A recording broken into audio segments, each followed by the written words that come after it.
नमस्कार दोस्तों, डेट है आज की 19 अगस्त 2020 और स्वागत है आपका फिल्म बूस्टर न्यूज़ डिस्कशन में। First important article sea grass के बारे में है। क्या कंटेस्ट है? यूएन इन्वायरमेंटल प्रोग्राम के द्वारा एक रिपोर्ट रिलीज़ की गई है और इस रिपोर्ट में चेतावनी दी गई है कीनिया के कोस्ट के पास। लोकेशन आप देख लीजिए कीनिया की। ये अफ्रीकन कॉन्टिनेंट है, यहाँ पर है कीनिया। कीनिया की कोस्ट के पास टूरिज्म के कारण, फिशिंग ट्रैवलर्स के कारण, फिशिंग ट्रैवलर्स मतलब ऐसे वेसल्स जिनकी सहायता से मछली पकड़ी जाती है। इसके अलावा सीवीड फार्मिंग के कारण। सीवीड का क्या मतलब होता है? ये देखो, एल्गी की एक फॉर्म होती है जो समुद्र में उगती है। तो फिशिंग ट्रैवलर्स के कारण, सीवीड फार्मिंग के कारण और टूरिज्म के कारण कीनिया की कोस्ट के पास सी ग्रास का जो सर्वाइवल है वो खतरे में है। तो हमारे इस आर्टिकल का फोकस सी ग्रास पर है। सी ग्रास देखो फ्लावरिंग प्लांट्स हैं जो कि मैरीन कंडीशन से अपने आप को अडेप्ट कर लेते हैं, यानी मैरीन कंडीशंस में सी ग्रास सर्वाइव करती हैं। सभी कॉन्टिनेंट्स में सी ग्रास को देखा जा सकता है, सभी कॉन्टिनेंट्स में ये मिलती है एक्सेप्ट अंटार्कटिका जहाँ पर बर्फ़ काफ़ी ज़्यादा होती है। टोटल वर्ल्ड में 72 तरह की सी ग्रास स्पीसीज़ मिलती हैं, मेनली वर्ल्ड के टेम्परेट और ट्रॉपिकल ओशंस में। कोस्टल इलाकों में सी ग्रास ज़्यादा मिलती है और जिस पानी में सी ग्रास मिलती है वो पानी क्लियर होता है, क्योंकि देखो क्लियर पानी होगा तभी तो सनलाइट नीचे जा सकेगी, अदरवाइज तो सनलाइट का नीचे जाना मुश्किल हो जाएगा और फोटोसिंथेसिस नहीं हो सकेगी। कुछ सी ग्रास की स्पीसीज ऐसी हैं जो इंटरटाइडल जोन में मिलती हैं। बताइए इंटरटाइडल जोन कौन सा होता है? देखो, हाईएस्ट टाइड लाइन और लोएस्ट टाइड लाइन के बीच का जो एरिया होता है वो होता है इंटरटाइडल जोन। काफ़ी सारे बेनिफिट्स होते हैं सी ग्रास से। इन्हें लंग्स ऑफ द सी के नाम से भी जाना जाता है। मान लीजिए यूपीएससी क्वेश्चन पूछ लेती है कि इनमें से किसको लंग्स ऑफ द सी के नाम से जाना जाता है। ऑप्शन में हो सी ग्रास या फिर सी वीड्स या फिर कोरल रीफ्स, इस प्रकार से ऑप्शन हो सकते हैं। तो याद रखिएगा सी ग्रास को लंग्स ऑफ द सी के नाम से भी जाना जाता है।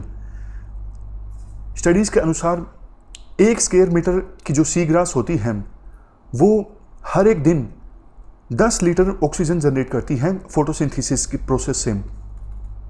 इसके अलावा सी ग्रासेस सेडिमेंट्स को ट्रैप करके उनसे न्यूट्रिएंट्स को एब्जॉर्ब कर लेती हैं। इससे पानी जो है साफ हो जाता है, क्लियर हो जाता है। नेक्स्ट, बहुत सारे ऐसे ऑर्गेनिजम्स जिनमें से काफ़ी तो देखो कॉमर्शियल एस्पेक्ट से भी काफ़ी इंपॉर्टेंट हैं, उनको फूड प्रोवाइड किया जाता है, शेल्टर प्रोवाइड किया जाता है सी ग्रास के द्वारा। सबसे लास्ट बेनिफिट ये है सी ग्रास कार्बन सिंक का भी काम करती हैं।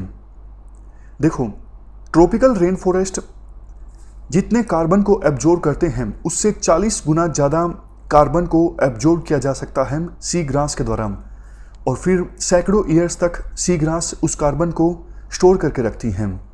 लेकिन देखो, सी ग्रास का सर्वाइवल जो है बहुत सारे फैक्टर्स के कारण मुश्किल हो रहा है। मतलब सी ग्रास का जो एरिया है वो कम होता जा रहा है। फैक्टर्स काफ़ी हैं, मतलब थ्रेट्स काफ़ी हैं सी ग्रास को। सबसे पहले क्लाइमेट चेंज, दूसरे नंबर पे ग्लोबल वार्मिंग, तीसरे नंबर पे erosion and sediment discharge, over fishing, pollution among others. Others में ये जो हमने शुरुआत में डिस्कस किए ये आ जाते हैं, fishing travellers, seaweed farming, tourism. इनसे भी सी ग्रास का जो एरिया है वो श्रिंक होता जा रहा है। मैप आपने देख ही लिया। अगर यूपीएससी पूछ लेती है क्या कीनिया लैंड लॉक कंट्री है? नहीं, बिल्कुल नहीं। इंडियन ओशन से कोस्ट टच होता है कीनिया का। इसके बाद नेक्स्ट हमारा आर्टिकल डेथ वैली के बारे में है। क्या कंटेस्ट है? हाल ही में डेथ वैली ने 54.4 डिग्री सेल्सियस या फिर यूं कहें 129.9 डिग्री फ़ारेनहाइट का टेम्परेचर रजिस्टर किया। इतना ज़्यादा टेम्परेचर अभी तक अर्थ पर कभी भी रिकॉर्ड नहीं किया गया है। वैसे देखो विकिपीडिया पे तो लिखा गया है कि अभी तक अर्थ पर जो हाईएस्ट टेम्परेचर रिकॉर्ड किया गया है वो इसी डेथ वैली में किया गया है 10 जुलाई 1913 को, जो कि है 56.7 डिग्री सेल्सियस। लेकिन अभी जो न्यूज़ आर्टिकल पब्लिश हुआ है, ये देखो नीचे देखो, BBC, वाशिंगटन पोस्ट, गार्डियन, सब पर यह आर्टिकल पब्लिश हुआ है। लेकिन इनमें कहा गया है कि अभी जो डेथ वैली में ये 54.4 डिग्री सेल्सियस टेम्परेचर रजिस्टर किया गया है, ये अभी तक का हाईएस्ट रजिस्टर्ड टेम्परेचर हो सकता है। तो थोड़ा सा यहाँ पर कॉन्ट्राडिक्शन है, शायद यही रीज़न है। आर्टिकल में कुड भी लिखा हुआ है, अदरवाइज तो यूँ लिखा होता है ना, it is the highest temperature ever recorded. Language में भी कुड लिखा हुआ है, मतलब पॉसिबली ऐसा हो सकता है। खैर, हमारा फोकस इस आर्टिकल में डेथ वैली पर है। मैपिंग के लिहाज से डेथ वैली इंपॉर्टेंट है। यूएस के कैलिफोर्निया में है डेथ वैली। ये मोहावे डेजर्ट के नॉर्दर्न पार्ट में है और मोहावे डेजर्ट जो है इसका बॉर्डर लगता है ग्रेट बेसिन डेजर्ट के साथ। नीचे देखिए, मोहावे डेजर्ट के नॉर्दर्न पार्ट में है डेथ वैली और मोहावे डेजर्ट का बॉर्डर लगता है ग्रेट बेसिन डेजर्ट के साथ। ये अर्थ पर one of the hottest places में से एक है। वैसे मिडिल ईस्ट और सहारा के जो डेजर्ट्स हैं वो भी वर्ल्ड के हॉटेस्ट प्लेसेस में आते हैं। एक क्वेश्चन मैं आपसे पूछता हूँ, वर्ल्ड के ज़्यादातर जो डेजर्ट्स हैं वो कॉन्टिनेंट्स के वेस्टर्न पार्ट में क्यों हैं? जैसे देखो, मोहावे डेजर्ट नॉर्थ अमेरिका के वेस्टर्न पार्ट में है, यहाँ पर अफ्रीका के वेस्टर्न पार्ट में है नामीब डेजर्ट, और हमारे देश में भी थार का जो मरुस्थल है वो वेस्टर्न पार्ट पे है। ऐसा क्यों? ऑस्ट्रेलिया के वेस्टर्न पार्ट में भी देख लीजिए, कॉन्टिनेंट्स के वेस्टर्न पार्ट्स में ही क्यों हैं ज़्यादातर डेजर्ट्स, ईस्टर्न पार्ट्स में क्यों नहीं हैं? इसके देखो वैसे तो काफ़ी सारे रीजन्स हैं, लेकिन 2-3 रीजन्स मैं आपको बताता हूँ। एक तो देखो, जो ट्रेड विंड्स पानी लेके आती हैं वेस्टर्न पार्ट तक आते आते बारिश हो चुकी होती है, तो उन विंड्स में पानी रहता नहीं है। ईस्टर्न पार्ट्स में ज़्यादा बारिश होती है और वेस्टर्न पार्ट्स में कम बारिश होती है, क्योंकि ट्रेड विंड्स पानी लेके आती हैं और वेस्टर्न पार्ट तक आते आते पानी ख़त्म हो जाता है, इसलिए यहाँ पर कम बारिश होती है। दूसरा रीज़न है कोल्ड ओशन करंट्स।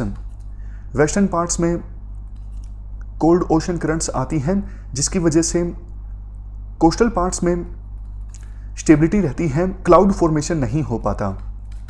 एक रीज़न वैसे ये भी है, इक्वेटर से हवा गर्म होकर ऊपर उठती है और वो सबसाइड करती है 20 से 30 डिग्री सेल्सियस के बीच में कॉन्टिनेंट्स के वेस्टर्न पार्ट्स में, जिस वजह से स्टेबिलिटी रहती है और एंटी साइक्लोनिक कंडीशंस जनरेट होती हैं, बारिश नहीं होती।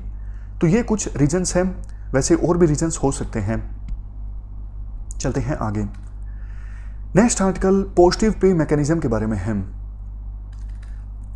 ये देखो सिंपल है, मान लीजिए ए पर्सन ने चेक इशू किया बी के नाम, तो बी पर्सन जब चेक लगाएगा बैंक में पैसा हासिल करने के लिए अपने अकाउंट में, तो बैंक वाले ना ए से फ़ोन करके पूछेंगे कि भैया आपने चेक इशू किया है बी के नाम या फिर नहीं किया है।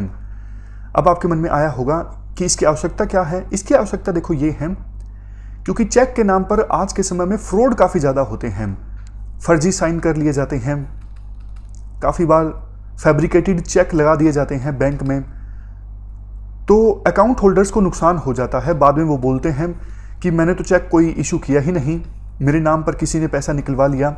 लेकिन बैंक बेनिफिशियरी के अकाउंट में पैसा डालने से पहले अगर इशूअर से पूछेंगे कि भैया आपने चेक काटा है इनके नाम पर या फिर नहीं काटा है, तो तसल्ली हो जाएगी।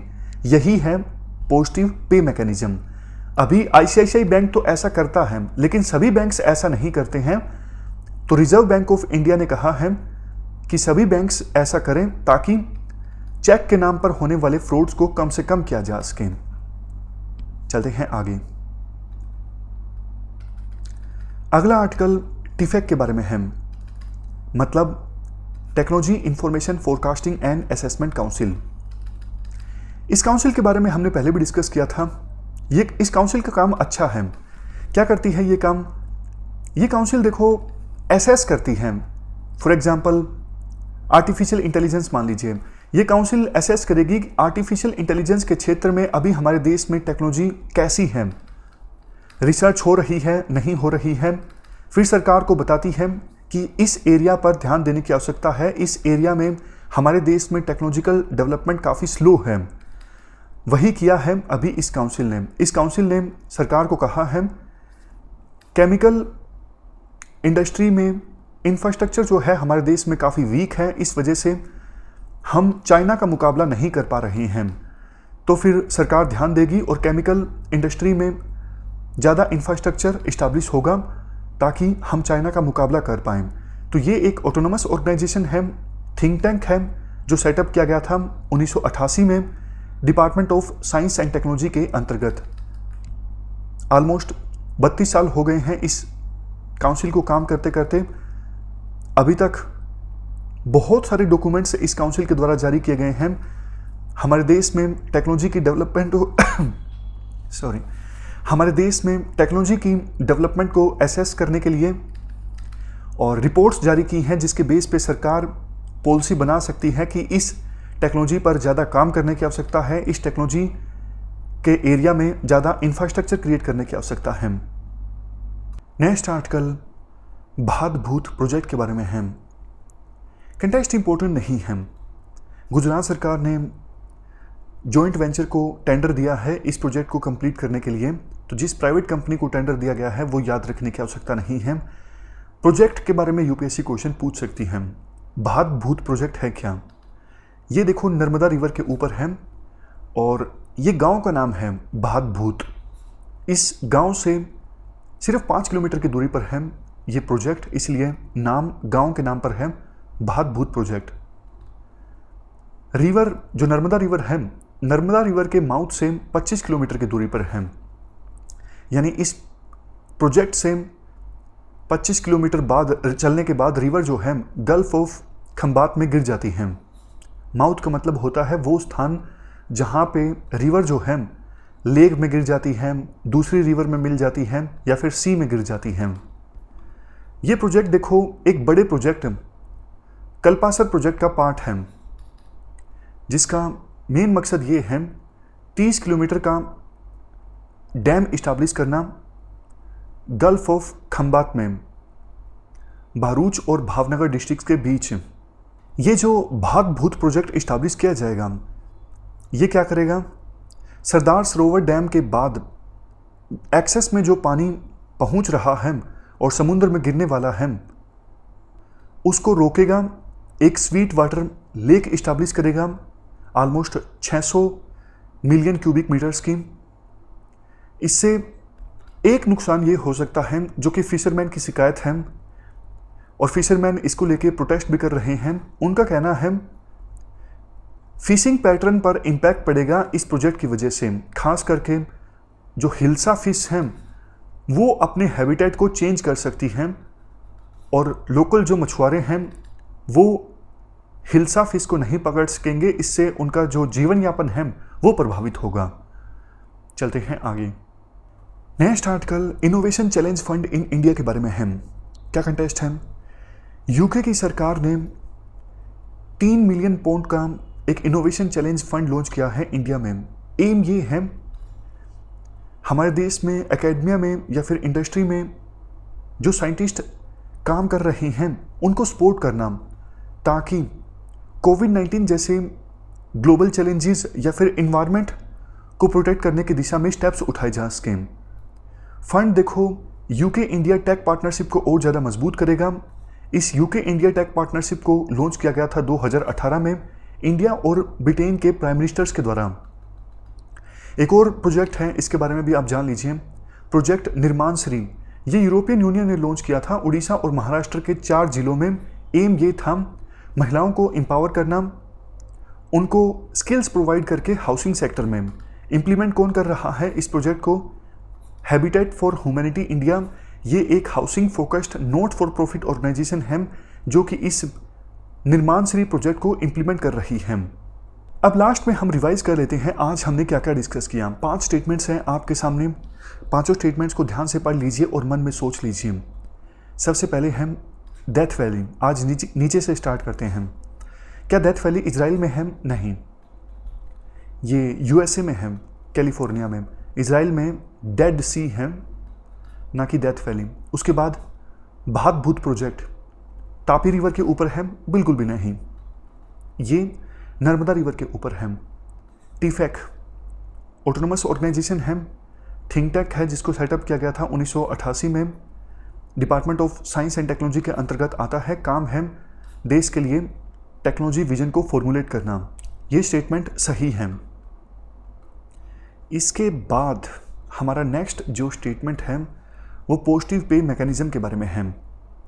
ये एक ऐसा मैकेनिज्म है जिसकी सहायता से शेड्यूल बैंक्स आरबीआई से ओवरनाइट बेसिस पे फंड्स को बोरो कर सकती हैं गवर्नमेंट सिक्योरिटीज़ को गिरवी रखकर।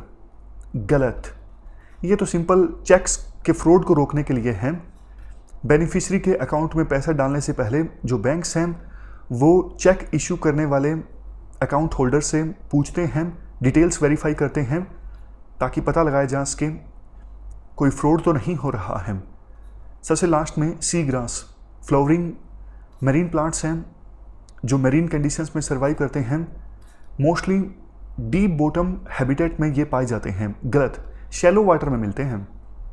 बिल्कुल डीप में कैसे मिलेंगे? लाइट ही नहीं पहुंचेगी, लाइट नहीं पहुंचेगी तो फोटोसिंथेसिस हो गया नहीं। तो हमारी आज की इस डिस्कशन में इतना ही है। Thank you very much for discussion.